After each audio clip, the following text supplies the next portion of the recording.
কেউ একজন বলছিল পেটে ক্ষুধা নিয়ে ঘুমানো যায়, কিন্তু মন খারাপ নিয়ে ঘুমানো যায় না।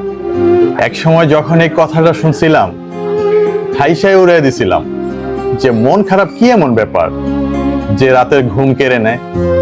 কিন্তু এখন বুঝি মন খারাপ মানে শুধু কষ্ট নয়, এটা এক ধরনের অজানা ভার, বুকের ভিতর জমে থাকা না বলা কষ্ট, একা হয়ে যাওয়ার চাপ।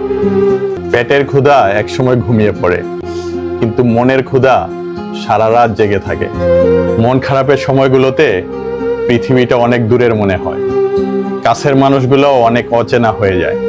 তাই আজকাল রাতে ঘুম আসে না ঠিকঠাক, ঘুমাতে গেলেও মনের ভিতর যুদ্ধ শুরু হয় নিজেকে বুঝানোর।